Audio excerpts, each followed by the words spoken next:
करो कृपा मेरे राम राया, करो दया मेरे राम राया, करो कृपा मेरे राम राया, करो दया मेरे राम राया, करो राम राया, करो दया मेरे राम राया, करो दया मेरे राम राया, करो कृपा मेरे राम राया, करो दया मेरे राम राया, करो कृपा मेरे राम राया, करो दया मेरे राम राया, करो कृपा मेरे राम राया, करो दया मेरे राम राया, करो कृपा मेरे राम राया, करो कृपा मेरे राम राया, करो दया मेरे राम राया, करो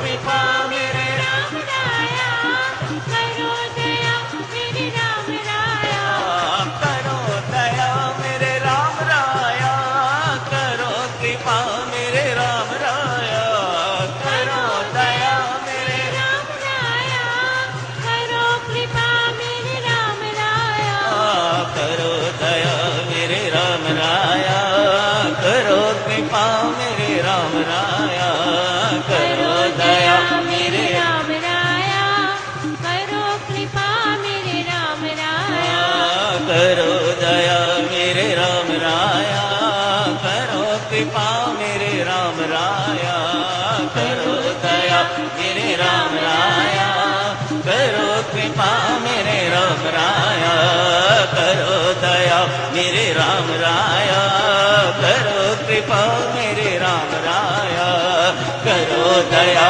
मेरे राम राया, करो कृपा मेरे राम राया, करो दया मेरे राम राया, करो कृपा मेरे राम राया, करो दया मेरे राम राया, करो कृपा मेरे राम राया, करो दया मेरे राम राया, करो कृपा मेरे राम राया, करो दया मेरे राम राया, करो कृपा मेरे करो दया मेरे राम राया, करो कृपा मेरे राम राया, करो दया मेरे राम राया, करो कृपा मेरे राम राया।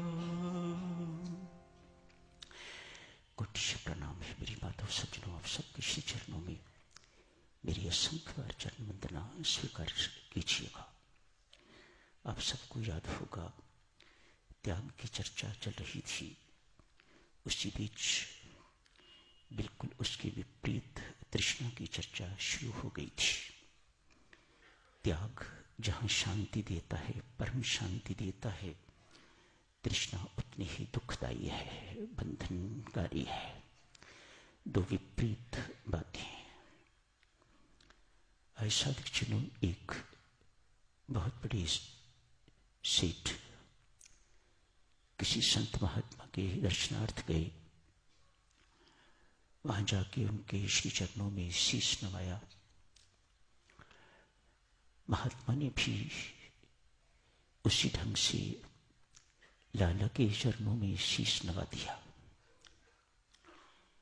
लाला ने पूछा, महाराज मैं तो पहले ही बहुत पापी हूं, आपने ऐसा करके मेरे ऊपर और पाप चढ़ा दिया। नहीं भाई, तूने मुझे प्रणाम किया, मैंने तुम्हें प्रणाम कर दिया। लाला ने कहा, पर बाबा आप तो तपस्वी हो, आप तो त्यागी हो, ये सब कुछ देख के तो मैंने आपके श्री चरणों में शीश नवाया। महात्मा कहते हैं, लाला तुम मेरे से ज्यादा त्यागी हो। लाला राम राम करता है, कैसी महाराज, मैं और त्यागी? हां, तुम मेरे से बड़े त्यागी हो।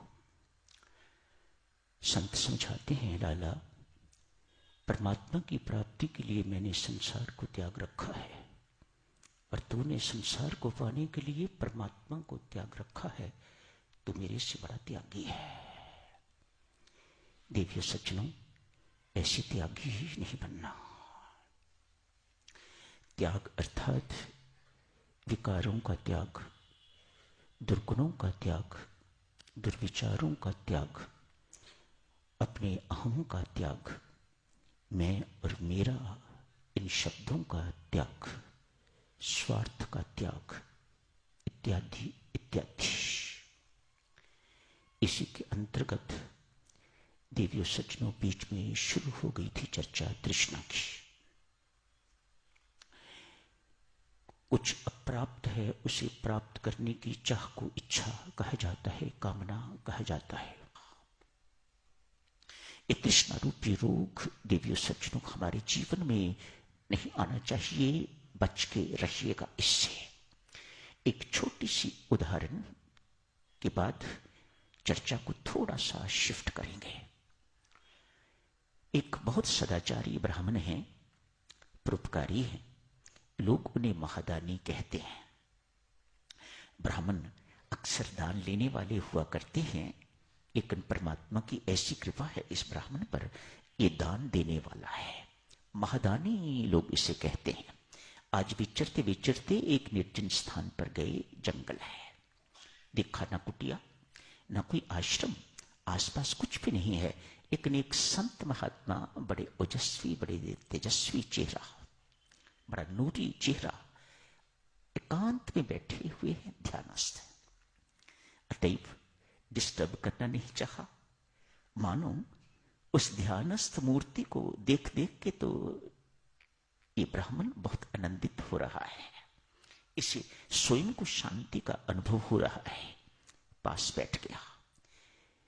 ध्यान के बाद जब आंख खुली महात्मा की, महात्मा ने आगमन का कारण पूछा। कहा, महाराज मैं अमुक ब्राह्मण हूं, आप कहें तो मैं आपके लिए एक यहां कुटिया बनवा दूं, आप कहें तो मैं एक आश्रम यहां पर बनवा दूं। महात्मा कहते हैं, ब्राह्मण देवता, मुझे ना कुटिया चाहिए ना मुझे आश्रम, आप मैं जैसे हूं मेहरबानी करके मुझे ऐसा ही रहने दीजिएगा। परमात्मा ने कुछ मेरे लिए करना होगा तो वह स्वयं कर देगा, आपको वह तकलीफ नहीं देगा, आप मेहरबानी कीजिएगा। अच्छी बात है महात्मन, आपको ये नहीं चाहिए तो मेरे घर का भोजन स्वीकार कीजिए, मैं किसी के घर नहीं जाता। संत ने कहा, ठीक है महात्मन, मैं यहीं लाए देता हूं। ऐसी बात हो ही रही थी तो एक दुबली पतली वृद्धा आई है। इतनी दुबली पतली माता, लगे कि ये अभी गिरी कि अभी गिरी, हड्डियां ही हड्डियां उसकी दिखाई दे रही हैं, ऊपर मांस नहीं है, सिर्फ चमड़ी हड्डियों के साथ चिपकी हुई है। वृद्धा है, लगे कि इसको ये खड़ी कैसे है, ये अभी अभी गिरेगी। संत महात्मा ने कहा, लाला इसको ले जाओ, भूखी है बेचारी, इसको पेट भर खिलाओ तो समझो कि मेरी भूख अपने आप मिट जाएगी। वृद्धा ने कहा, विप्र, वृद्धा कहती है, विप्र जाने से पहले मेरी एक शर्त सुन लो। मैं खाती हूं, यदि मेरा पेट न भरे तो जो खिलाने वाला है मैं उसे खा जाती हूं।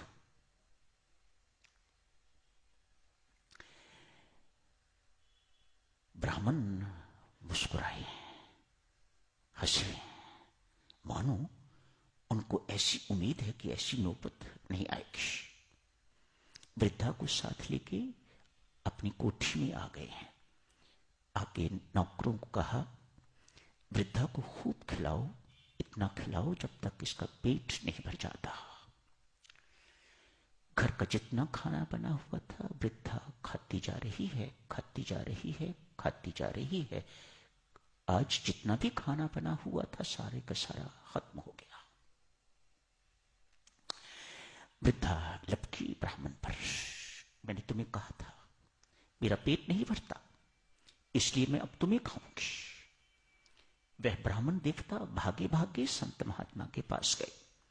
कहा, महाराज मुझे बचाओ, ये वृद्धा नहीं, ये तो मेरी मृत्यु है। बैठो विप्र, बैठ के मेरे पास राम राम करो, कुछ नहीं कहेगी है। संत महात्मा यहां समझाते हैं ये तृष्णा है, इसका पेट कभी नहीं भरता।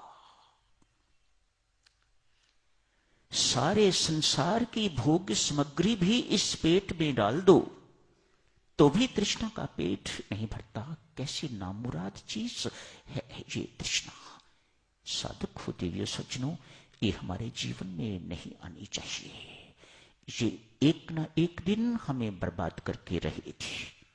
मात्र हमारी साधना को ही खाएगी नहीं, मात्र इतना ही नहीं करेगी कि हमारी साधना को नष्ट भ्रष्ट कर देगी, हमारे भौतिक जीवन को भी ये नष्ट भ्रष्ट करके रख देगी।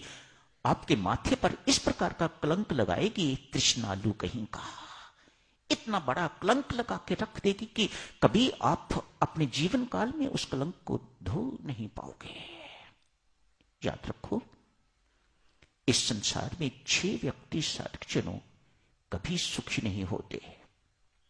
सर्वप्रथम ईर्ष्यालु, तृष्णालु, क्रोधी, घृणा करने वाला। 4, 5वां जो दूसरों पर निर्भर रहता है, असंतोषी है। ये साधकजनों 6 के 6 लोग कभी सुखी नहीं हो सकते। शंकाशील, दूसरों पर संदेह करने वाला। जिस पति को अपनी पत्नी पर संदेह, अपने नौकर पर संदेह, नाई पर संदेह, डॉक्टर पर संदेह, शंकाशील व्यक्ति साधकजनों कभी सुखी नहीं होगा। जिस घर में शंका आ गई, पत्नी अपने पति पर शंका कर रही है, लेट हुआ नहीं तो समस्या खड़ी हुई नहीं, सोचें वह घर नरक बनेगा कि नहीं बनेगा। इच्छी व्यक्ति इस संसार में रहते हुए, सुखद संसार में रहते हुए भी साधकजनों कभी जिंदगी में सुख का अनुभव नहीं कर पाएंगे। क्या करें साधकजनों इस तृष्णा का? संत महात्मा एक सुझाव देते हैं देवियों सज्जनों, इस तृष्णा का रुख परमात्मा की ओर मोड़ दो। काश देवी यही तृष्णा यदि नाम के उपासक के अंदर नाम की उपासना के लिए आ जाए, और जप और सिमरन और ध्यान और साधना, तो उसका जीवन बनेगा कि नहीं बनेगा, उसका जीवन सार्थक होगा कि नहीं होगा, उसका जीवन सफल होगा कि नहीं होगा। ये जितनी भी भौतिक चीजें हैं साधकजनों, इसके साथ आपका जीवन सफल नहीं होने वाला। आप बहुत बड़े डॉक्टर बन जाओ, बहुत बड़े डॉक्टर बन जाओ, बहुत एमिनेंट सर्जन बन जाओ, सब कुछ बन जाओ, बहुत बड़े चीफ जस्टिस बन जाओ, चीफ जस्टिस ऑफ इंडिया बन जाओ, ये सब लाइनें अलग हैं। ये सब की सब चीजें आपको मुक्ति देने के अधिकारी नहीं बनाती। मोक्ष प्राप्त करना चाहते हो, जन्म मरण का बंधन से इससे छुटकारा पाना चाहते हो, तो आपको साधना ही करनी पड़ेगी। अपने दुर्गुणों को जो हमारे वश में नहीं है, बात क्यों इनके पीछे पड़े रहना, उसके पीछे पड़ो। वह साधना और करवाए, वह साधना और करवाए, वह नाम और जपवाए, वह ध्यान हमारा और लगाए, अच्छा लगाए, वह सिमरन हमारा 24 घंटों सपने में भी न बिसरे नाम, इस प्रकार की मांग उसके पीछे पड़ो, तो वह कल्याणकारी। समय हो गया है साधक, अगले रविवार को तो नहीं, उससे अगले रविवार 20 को यह चर्चा जारी रखूंगा। एक दुर्जन सिंह नामक डाकू, कुख्यात डाकू, आज किसी कथा में बैठ के तो भगवान श्री कृष्ण का मां जसुमती कितने महंगे महंगे गहने उसे पहनाती है, करोड़ों रुपये। उस वक्त की बात, कुख्यात डाकू सत्संग बैठा हुआ, इस एक बच्चे को यदि लूट लिया जाए तो जिंदगी में फिर मुझे कभी चोरी नहीं करनी पड़ेगी।